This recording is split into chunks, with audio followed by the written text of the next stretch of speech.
I was talking to Patrick today, and it's really kind of comes out of so now I'm in front of the camera. By the way, I showed if you guys were not on. I showed you the license thing that David's talking about. I wear this on all my appointments. I wear this around my neck, and I have two licenses because I write in Indiana too. So I'll swap out the license, the Indiana license, with the Ohio license, and then on my ATM, I turn the page around, I reverse it to have it to show my Indiana license. So, again, when I'm running in Indiana, I put my Indiana license, which is underneath this one. So I don't know, it just, like David said, wearing it around my neck just makes me feel like, certified, deputized insurance man, but it lends a certain level of credibility, I think. So I think it's something that's, I don't know, worth doing. Anyway, cool. All right, so Patrick and I were talking, and we were talking about just how you look at things. And I got a call from somebody, or a text that it started out not being the most positive text. She got ripped off. She thought she was going to get into a house. She gave $15,000 to the quote-unquote realtor that was supposed to represent the first 6 months deposit of rent into this really beautiful, she was like living with a roommate, but she was excited about getting into this home. And to come to find out, it was a scam. And then in her text, and she's homeless now. Her roommate won't take her back. So virtually she is homeless. And in my mind, I was like,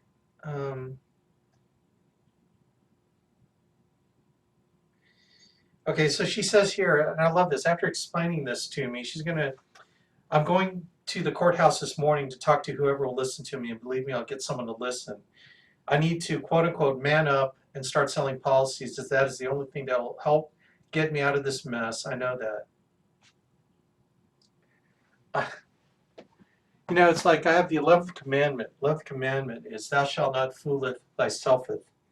And part of fooling thyselfeth is to think that you're a victim of everything that happens. And even though you may be in situations, it's how you look at it and how you react to it that counts. Your attitude and mindset of overcoming adversity. So like after hearing that, gang, she's trying to get custody of her two kids, so she needed a home. She needed to get a place to live. So she excited about getting a place to live so that she can win custody of her two children after paying lawyers and all that. And then kind of find out, that she's had some money saved. And you think how tragic. It is tragic. And, and the way you look at it is you can just, so it's like perspective, right? Yeah, I look at that and I go, man, I have a place to live. Like, how about you? After hearing that, you start looking at your home that you're going to a little bit differently, don't you? The fact that you have somewhere to live, that you have somewhere to go to shield you from the rain, right? That you're not living out of your car, right? That all your hopes had been dashed by someone who ripped you off. And, it's like, why does God let bad things happen to good people? It's that thing that he gave us free will to do whatever we want to do. That includes the bad people.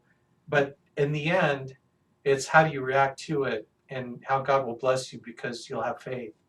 And so it's all perspective, man. When you look at the things happening in your life, we're compared to whom, right? Compared to whom? Where are you compared to other people? It's like, well, you're not living in my shoes. Well, you're not living in their shoes. And think of how wonderful it is. It's Patrick and I were talking about just how some people look at things. You hear complainers about, oh, I can't believe, what low contract I get, and all that. And then other people say, oh my gosh, I get 55%. I get 55% of what this person is going to pay annually. I can make, spending an hour, hour and a half working with someone, protecting them, I can make $550 in the home, or I can make $450 on a final expense for an hour and a half of work, of helping somebody. That is so awesome. That is so awesome. You know, it's kind of, how do you look at it? What is going on in your head when you say stuff? It's like David can get depressed and go, "Oh, all I wrote was 2 applications. I only closed 2 homes out of 8 appointments." I mean, you can really go the Eeyore route, right? That's what I love about Eeyore, you know. You go the Eeyore route, or you can go, "Dadgum, man, out of 8 appointments, I was able to close 2, and I was able to rebook those other 4, booking meeting from meeting. I was able to book those other 4, and then I've got more leads and more door knocks to do this week to continue on." You know, it's perspective. It's like, but golly, I'm so glad I have this opportunity to be able to do this, because last week I killed it. This week I'm killing it because I got an opportunity to kill it. Think of the opportunity that you have, the opportunity that you have to be in this business because of whatever thin thread led you in here. You know, maybe you got laid off from your job, right? Maybe you want to spend more time with your kids, and that layoff was like, thank God I got laid off, because now I spend more time with my kids, and I'm able to run in an area where there are virtually no agents, and I can go out and make some sales and, you know, make $1,000, $1,500 a week and spend time with my kids. Yeah, I might have been making a little bit more money right now with that other thing, but time with my children and having flexibility, what's that worth? You know, you think about, do you think about what it's worth to have the freedom? What's that worth to you? To be able to attend your children's events when you couldn't before. What is that worth to you? You know, the ability to give yourself a raise this week. What's that worth to you? Not based on anyone that says you deserve it. You deserve what you work for. That's the beauty of this, is that you got the freedom to give yourself a raise, or the freedom to take vacation or take time off. The power of freedom is worth something, gang. So are you using all those freedoms to your advantage, right? Like Andy says, freedom isn't free. You got to pay a price for freedom. What is the price for the freedom in this business? The price for freedom in this business is discipline. You either discipline yourself or someone will discipline you. You either discipline yourself owning your own business, or you let the boss man, discipline you. You either discipline yourself, or you let the tax man discipline you because they want their money, or the mortgage man discipline you because they want their mortgage money, right? But you possess within your own hands in this opportunity, the opportunity to do whatever it is to get yourself, dig yourself out of whatever hole you're in, or make the most awesome life for you and your family. You have that in your hands. But it's how you look at it. Is it an opportunity, or is it drudgery? We talked last week about what motivates you, going away from something or going towards something. I'm going to mute out.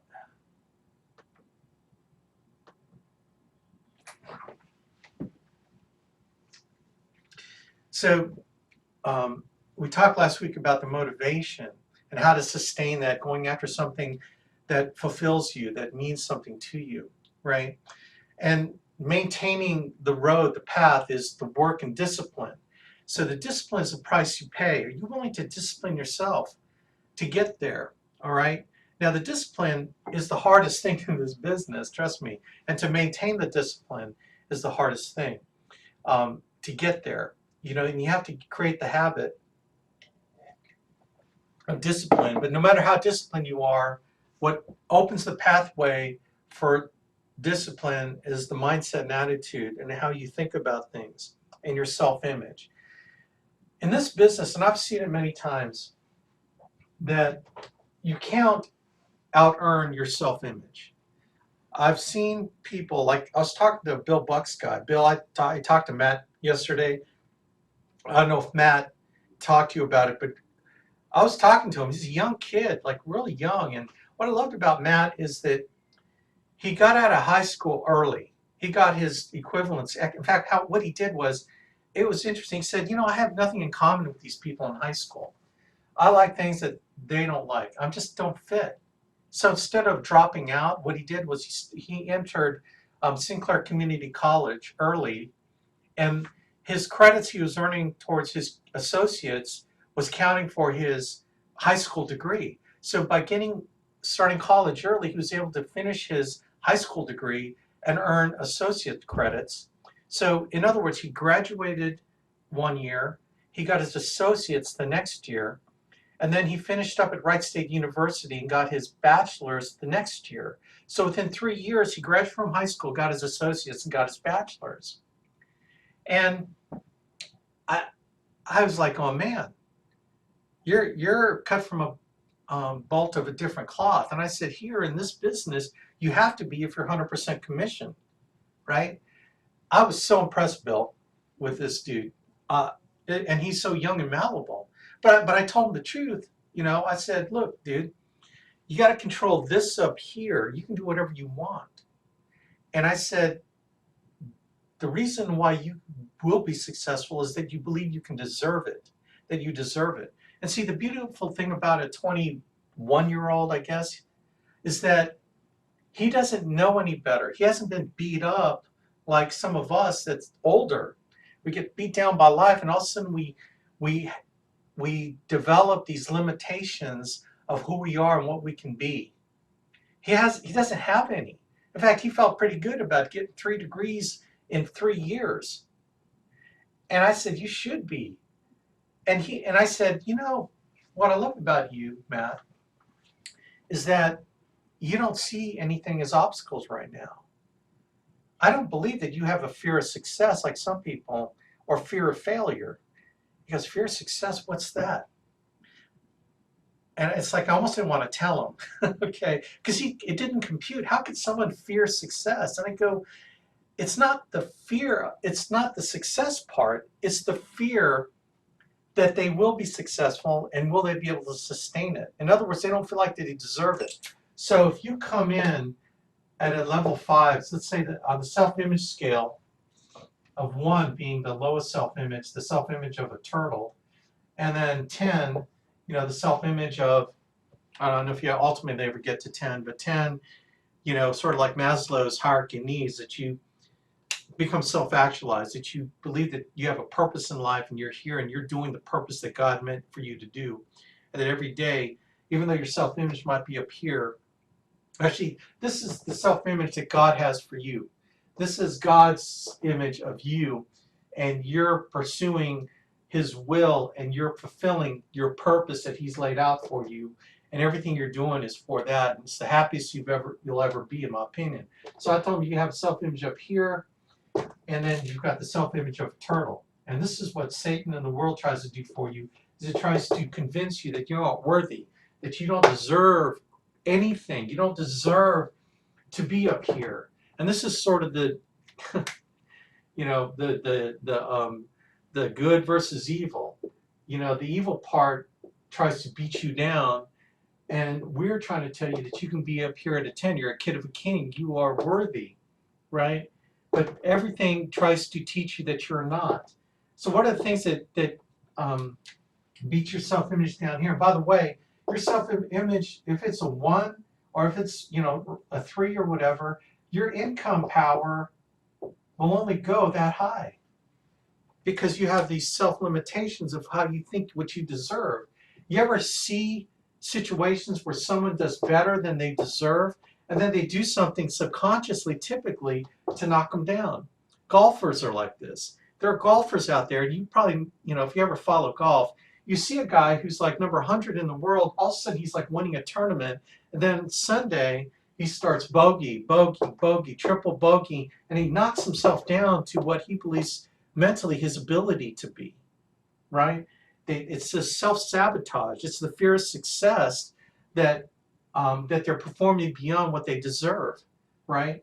And so if you are a 3, unless you build it up, this is how you increase your income. It's not closing more sales.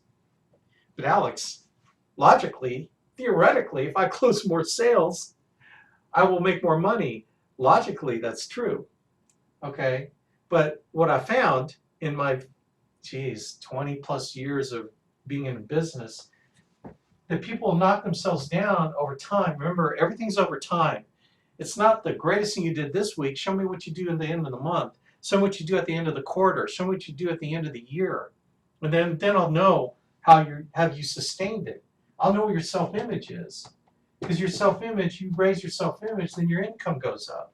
So like, this is the thing. I could spend all hour on how to teach you how to close sales, but that will mean nothing unless I can convince you that you need to work on your self-image. Does that make sense? You need to believe you deserve to be up here.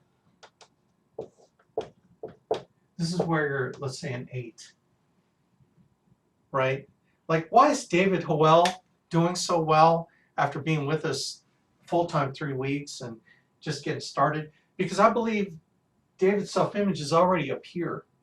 You can hear the way he talks, the way he walks, the way he treats everything, his attitude, his mindset. It's like up in here, okay? Whereas when I talk to some of you, I can tell that your attitude's down here, right? Or your self-image is down here. And I'm just trying to teach you and to pump you up and to get you believing that you deserve the success that's available to you in this business.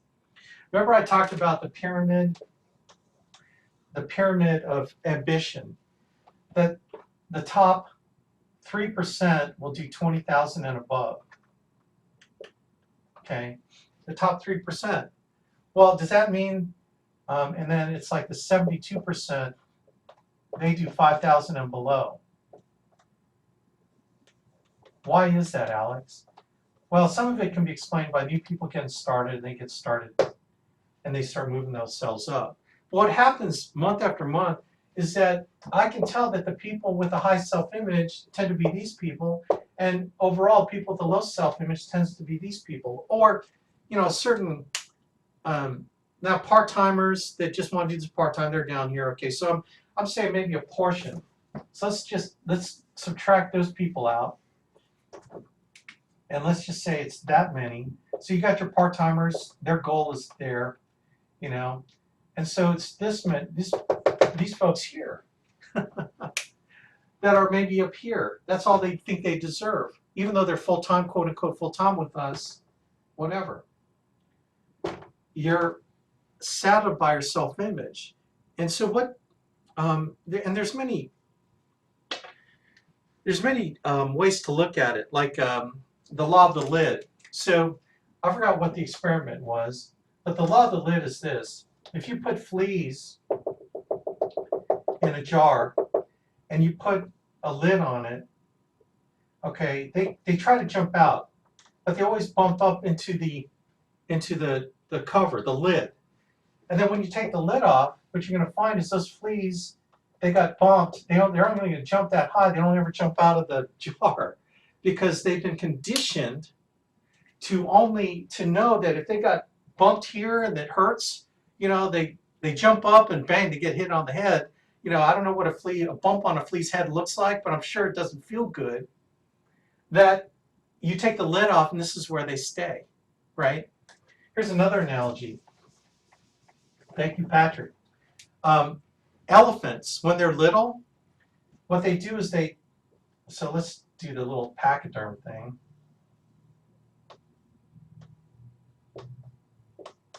Okay, when they're little, they tether one of their legs to a stake in the ground, okay? And they just tether them to that stake in the ground. So when they get large and in charge, okay, even though they're bigger, they can pull that out with just one little bump. They believe because they're tethered by their leg and they weigh 2 tons now, that they can't move further than what that stake has them in the ground for. Does that make sense? They've been conditioned to believe they can't leave, right? Here's another one. This is like nature is amazing how it teaches you. Aquarium, okay? And so you've got a pike, you put a barrier, and you got little minnows in here. Little minnows, okay? And they just swim back and forth. And then you got a big old pike fish that would love to eat these minnows, okay? I'm not good at drawing pike, okay? It's not my forte. But the pike keeps bumping in, and he believes the pike starts to believe they can't get to the minnows over here. Guess what happens? You take the barrier away, and the pike won't eat the minnows because every time he tried to, he got bumped. Now he believes he can't eat those minnows. Even those minnows start swimming around him. He associates trying to eat the minnows with getting bumped on the nose. What's another one? Oh, the frog in the pot. Because frogs are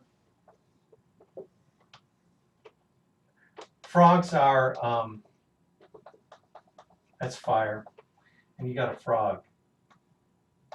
I don't know how to draw a frog. There's my frog. Okay.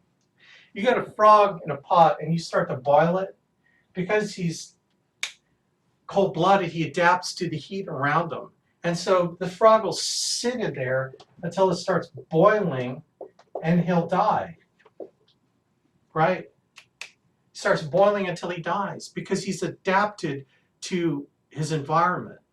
And so what I'm saying here is that in your self-image, you're adapting to the environment, that you get beat down by people telling you no. You get beat down by the news. It's like you have an eye gate and you have an ear gate. Everything you put in your ear gate and your eye gate affects your attitude and mindset. And gang, you only have enough stamina to handle only so much negative. So when you read about people dying and getting killed, trust me, if it's important enough, someone will tell you. Like I was on hold with a service person. I was trying to deal with the credit card thing because our credit card got compromised again. It's like 3 times in the last year. And you know what? This is a gal, a service person in the Philippines. How do I know? Because I know the accent. And you know what? Someone in the Philippines told me, isn't it a tragedy? Well, she was working with me. What tragedy? Well, that shooting in Charleston. What shooting in Charleston? Well, that kid that killed those people in a prayer group. It's a terrible thing. Oh, okay. I didn't even know about that until she told me. Now, you know what? Do I need to know that right away? It's like, I'll pray for them now. Now that I pray for them now. But I don't need to know when I'm out there slamming and jamming, talking about people, how awesome this business is, going out there, making it happen, going out there, covering families, taking care of these people. The last thing before I get on the phone, the last thing I need to read is that people got killed in a church, in a prayer group in Charleston, South Carolina. That's the last thing I need in my head to support my family. Because how is that going to impact me in a positive way to take care of my family? Zero. You got to guard your eye gate and your ear gate. I don't subscribe to the newspaper because I want to deal with that trash. When I go into Jiffy Lube and there's a paper there, I pull out the sports section, I look at the sports page. That's all. I don't want to look at anything else. But Alex, you're just not being informed. It's like, dude, my family's more important than being informed. Like Facebook. I don't go to Facebook because people put all kinds of trash on there. But Alex, there's these uplifting motivational videos. Gang, if I want a motivation video, I will just go on YouTube, which I do.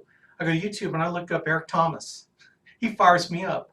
I look up Anthony Robbins. And I just listen to uplifting stuff.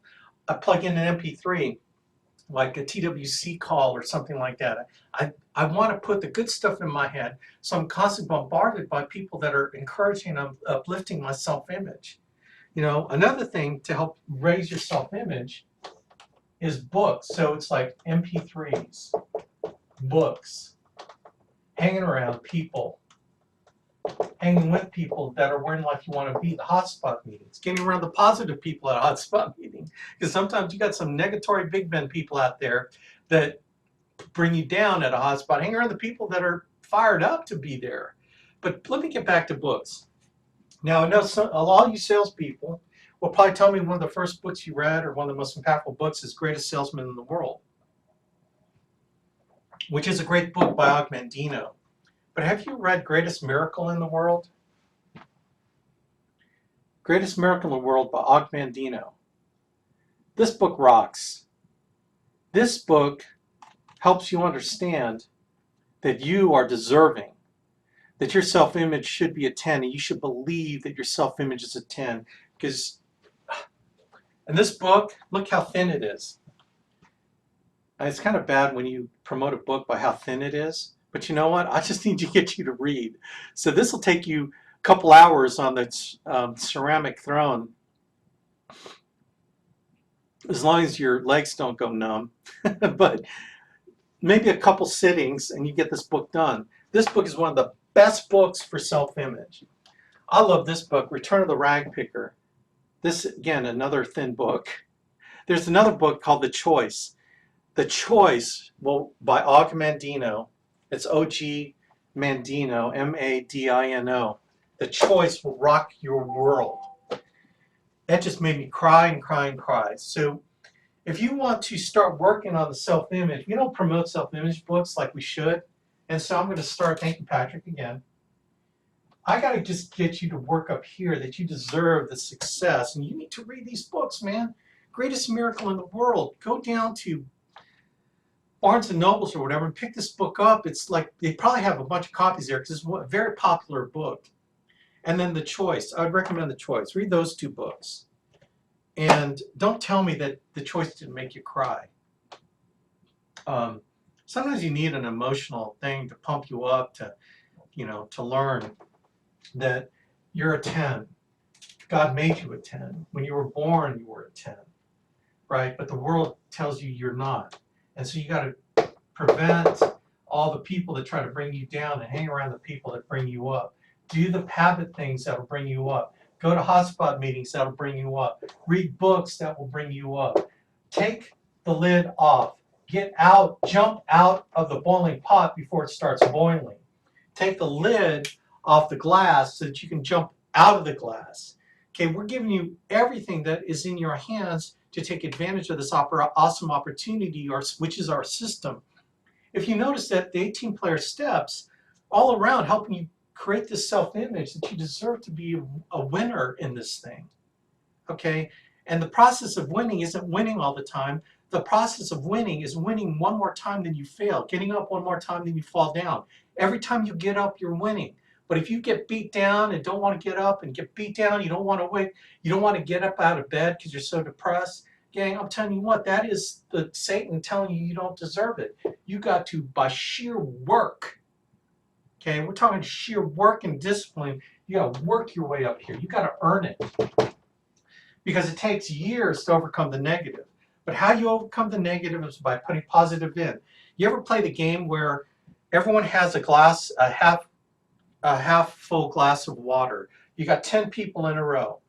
And the first person, you put in a bunch of food coloring. You just put food coloring, so it's like pure red food coloring. And so you say, okay, Joe, here's what I want you to do. I want you to pour that red food coloring, super red, and pour it into the person's glass next to you. Well, it can only go about half full. So that person next to him it's not as red. And so, okay, what you do is you pour it to the next person. And see what happens. By the time you get to the person at the end, it's clear water. There's no visible signs of that red being there. Do you know that everything negative in your life has been with you and will be up here in your head? You don't forget it. Your subconscious doesn't forget all the negative. But what you can do to overcome the negative is pouring in positive. All of a sudden, the positive outweighs the negative, and that attitude and mindset becomes a clear glass of water. That you don't let those negative things in your life bring you down, because now you're operating up here. And all good things happen up here when you're fulfilling God's will in your life, right? Not to say that bad things won't happen to you, but you have the mindset, attitude, and self-image to overcome what used to be a mountain down here becomes a little molehill up here. Does that make sense, gang? Man, I'm over my time, so I hope this means something to you. I hope you got something out of this, man. Read these books. Ogmandino, Greatest Miracle in the World, and then the second book, The Choice.